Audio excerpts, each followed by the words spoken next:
বিসমিল্লাহির রহমান রাহিম। আপনি কি সাউন্ড সিস্টেমের নতুন ব্যবসা শুরু করতে চাইতেছেন বা সাউন্ড সিস্টেমের ব্যবসা করবেন? তাহলে ভিডিওটা না টাইনে মনোযোগ সহকারে দেখেন, তাহলে কিছু বুঝতে পারবেন।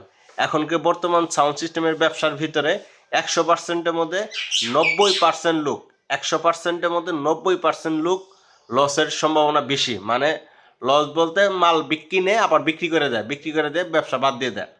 তো এটা কেন মাল কিনে বিক্রি করে দেয়, ব্যবসা বাদ দিয়ে দেয়?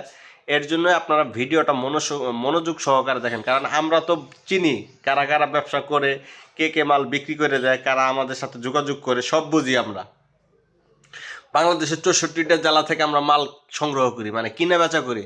তো মাল কারা সব থেকে বেশি বিক্রি করে আপনাদেরকে ভিডিওতে বিস্তারিত বলবো। কোন ধরনের লোক দোকান বিক্রি করে দেয় এটা আপনাদের মাঝে বলবো। কারণ এখন বর্তমান যারা নতুন ব্যবসায় মাঠে নামতাছে, যারা বেশিরভাগ নতুন ব্যবসায় মাঠে নামতাছে, তারাই মাল সামানাগুলো বেশি বিক্রি করে দেয়। কারণ তারা জানে না, বুঝে না, হুট করে ব্যবসা শুরু করে দেয়। মানে টাকা পাইছে বা লাভের উপরে বা জমি বিক্রি করে বা সুদের উপরে টাকা এনে ব্যবসা শুরু করে দেয়, তারাই একমাত্র লস খায় বেশি সম্ভাবনা। যারা লাভের উপরে সুদের উপরে টাকা এনে এই সাউন্ডের ব্যবসা করেন, তারাই একমাত্র লসটা বেশি খায়। কারণ যখন ওই লাভের উপরে টাকাটা দিতে হয় বা আপনার লাভের অংশটা আস্তে আস্তে বাড়তে থাকে, অনেক উপরে উঠতে থাকে, তখন তারা চিন্তা করে যে বক্স ভাড়া দিতেই হবে।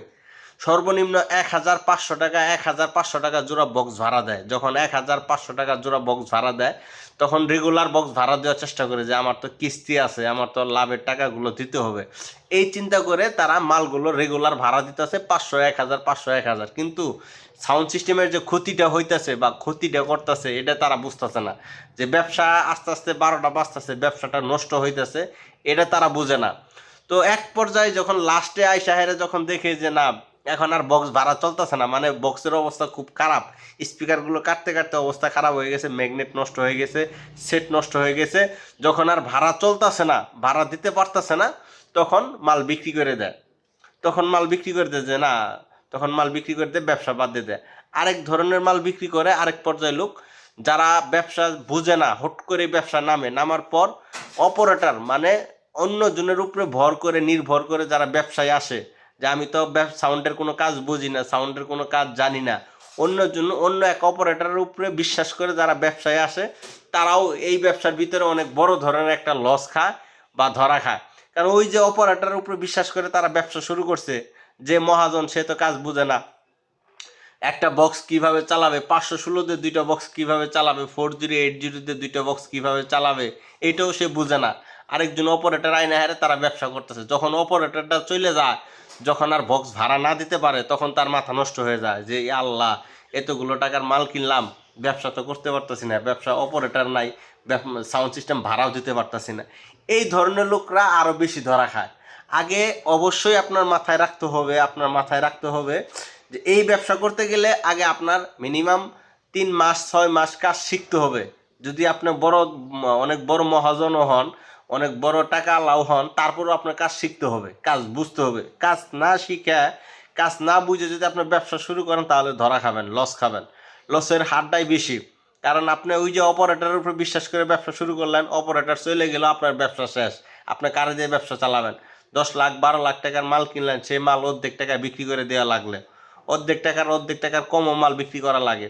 তো অবশ্যই যারা সাউন্ড সিস্টেমের নতুন ব্যবসায় আইতে চাইতেছেন বা সাউন্ড সিস্টেমের ব্যবসা নতুন শুরু করতে চাইতেছেন, মিনিমাম 3 থেকে 4টা মাস আপনি অন্যর দোকানে কাজ শিখেন, কাজগুলো কিভাবে করতে হয়, সাউন্ড সিস্টেম কিভাবে ভাড়া দিতে হয়। এরপরেও আরও কিছু বোঝার আছে যে কোন ভাড়া, মানে কাদের কাছে ভাড়া দিলে আপনার টাকাটা ঠিক মতো পাবেন, কাদের কাছে ভাড়া দিলে টাকাটা পাবেন না, এই বিষয়ে আপনার বোঝার অভিজ্ঞতা লাগবে। আপনার বুঝতে হবে আগে যে সাউন্ড সিস্টেম ব্যবসা কি, সাউন্ড সিস্টেম মানে কি।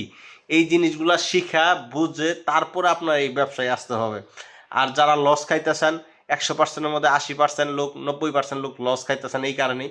ওই যে 500, 1,000 টাকা বক্স ভাড়া দিতেছেন, টাকা আপনার কিস্তিতে টাকা নিছেন, আপনার লাভের উপরে টাকা নিছেন, এই টাকার কিস্তি দেওয়ার জন্য, লাভের টাকা দেওয়ার জন্য আপনি কম টাকায় বক্সগুলো ভাড়া দিতেছেন।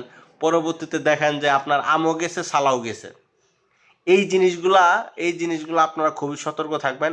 আপনি চেষ্টা করেন যে কিস্তির উপরে, সুদের উপরে, এই টাকা থেকে বিরত থাকেন। আপনারা যদি ব্যবসা করতে চান, আপনার যদি নিজস্ব কোনো চালান থাকে বা নিজস্ব কোনো জায়গা জমি টাকা পয়সা থাকে তাহলে ব্যবসায় নামেন। আপনার লাভের উপরে, সুদের উপরে, কিস্তির উপরে টাকা নিয়ে এই ব্যবসায় নামা মানে নিজের নিচে বাস দেওয়া। এই জিনিসটা সবসময় খেয়াল রাখবেন। তো সাউন্ড সিস্টেমের ভিডিওগুলো ভালো লাগলে অবশ্যই আমাদের ইউটিউব চ্যানেলটা সাবস্ক্রাইব করে যাবেন, একটা লাইক করে যাবেন, কমেন্ট করে আমাদের সাথেই থাকবেন। ধন্যবাদ।